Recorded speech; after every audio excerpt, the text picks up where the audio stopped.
l'ordre islamique, et Papa Simon Kimbangu amène un nouvel ordre.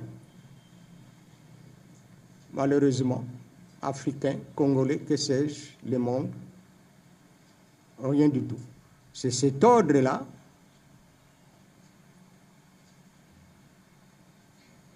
qu'il a remplacé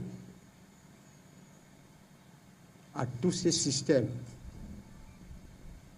C'est comme ça, il est l'auteur, lui, Papa Simon Kimbangu, est l'auteur de la RD Congo,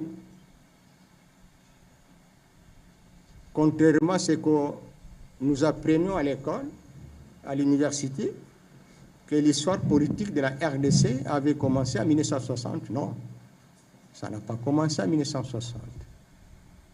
C'est en 1921. C'est lui.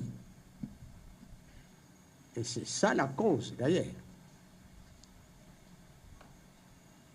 Il est également l'auteur de l'histoire dont on parle aussi des relations internationales.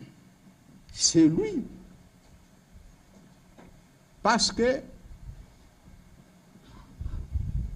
on ne peut pas parler des relations internationales sans parler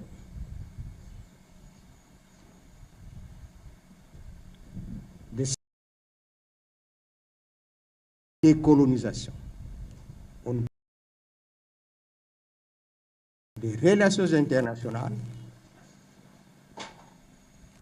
sans parler de la décolonisation, parce que la décolonisation, c'est ça le phénomène fondamental de l'histoire des relations.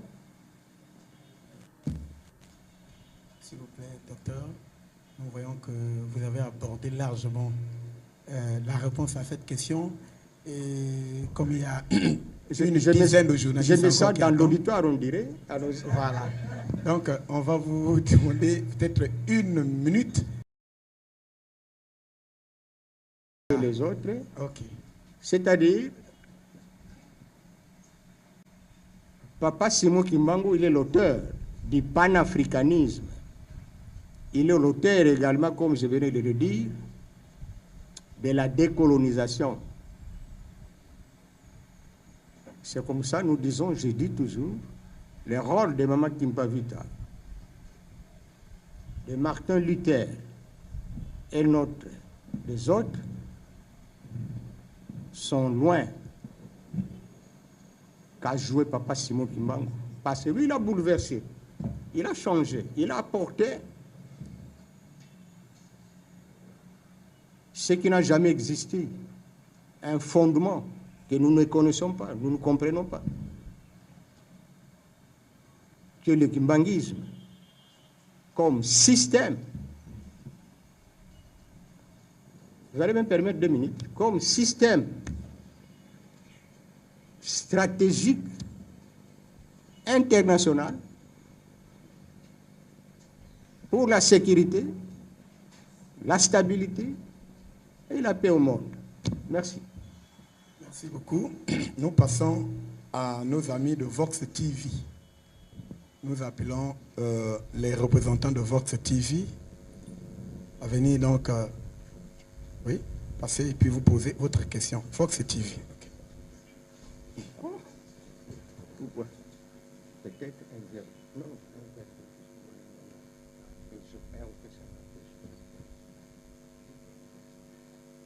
Ok, merci pour la parole accordée. Je vais droit à la question. Je vais poser une seule, qui est celle de savoir, pensez-vous que si l'on avait compris Simon Kimbangu, l'Afrique serait différente de ce qu'elle est aujourd'hui? Repose un peu la question. Je repose ma question. Oui. Pensez-vous que si l'on avait compris donc la pensée de Simon Kimbangu, l'Afrique serait différente de ce qu'elle est aujourd'hui?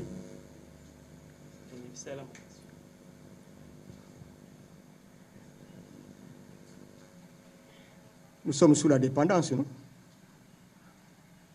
Nous sommes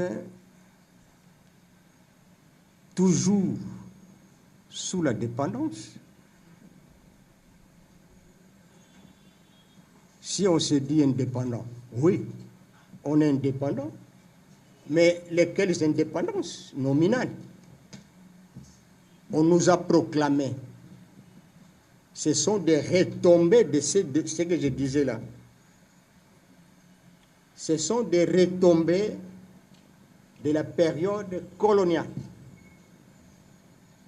C'est-à-dire les indépendances d'Afrique. Pas seulement l'Afrique, du monde. Ce n'est pas seulement l'Afrique. Parce que en Asie, l'Amérique latine, en Océanie, jusqu'à 1921, certains pays étaient encore sous la domination. Et ceux-là qui sont venus nous coloniser ici, là où nous sommes, ce sont des Français. De l'autre côté, l'autre rive, ce sont des Belges. Ainsi de suite, des Anglais, Allemands, que sais-je encore. Bien que l'Allemagne, après qu'il ne soit désarmé, on lui a récupéré toutes les anciennes colonies. Ce sont des indépendances qu'on a proclamées grâce aux retombées de la période coloniale par l'action de Papa Simon Kimbangu, c'est-à-dire son avènement du 6 avril.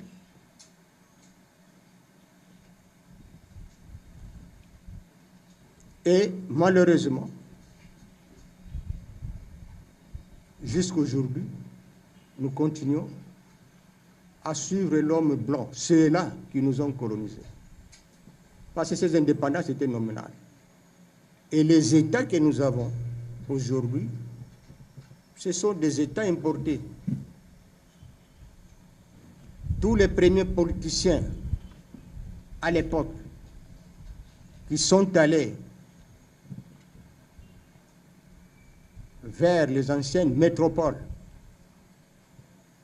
pour négocier ces indépendances, malheureusement, ils étaient tous des peuples colonisés, c'est-à-dire des esclaves, devant leurs maîtres. Ils ne pouvaient rien dire, sinon accepter les conditions. Et c'est comme ça qu'ils vont rentrer dans leur pays avec des instructions, des structures, des constitutions qui n'ont rien à voir avec nos pays. Et aujourd'hui, après le post-colonial, c'est la néocolonisation. C'est-à-dire, nous n'avons pas des États libres. Ce ne sont pas des États comme nous le croyons, comme nous le pensons. Ce sont des États importés qui n'ont ni histoire. Sinon, où est l'histoire de ces États? Où est l'histoire de cette Afrique? Au moment où l'ex-président Sarkozy jusqu'à nier l'Afrique, que l'Afrique n'a pas d'histoire. Est-ce que vous comprenez? Vous comprenez? Beaucoup l'ont cru que peut-être pour qu'il a dit ça. Mais non, il a dit quelque chose de très important. C'est parce que pendant la vague des indépendances, tous sont rentrés à attendre la proclamation de ces indépendances, mais ce sont des indépendances sans histoire, sans conviction et sans légitimité. Et c'est comme ça que les nouveaux États, ces États-là, en relations internationales, dans les relations internationales, continuent à souffrir. Nos gouvernements, nos chefs d'État, quand ils vont dans des rencontres internationales, eh bien,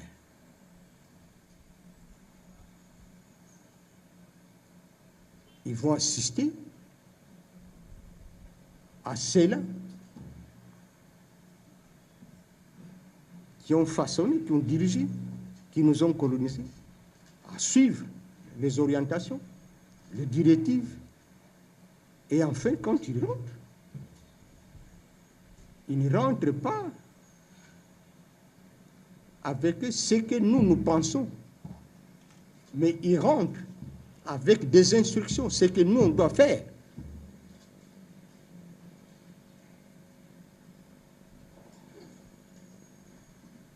Alors, la différence est simple. Il aurait fallu suivre Papa Simon Kimbangu. Si nous avons suivi Papa Simon Kimbangu, c'est-à-dire, nous n'allions pas nous asseoir ou asseoir nos États, nos indépendances à l'ancien fondement, comme je l'ai dit. Dans mon travail, dernièrement, j'avais dit qu'il y a des discours.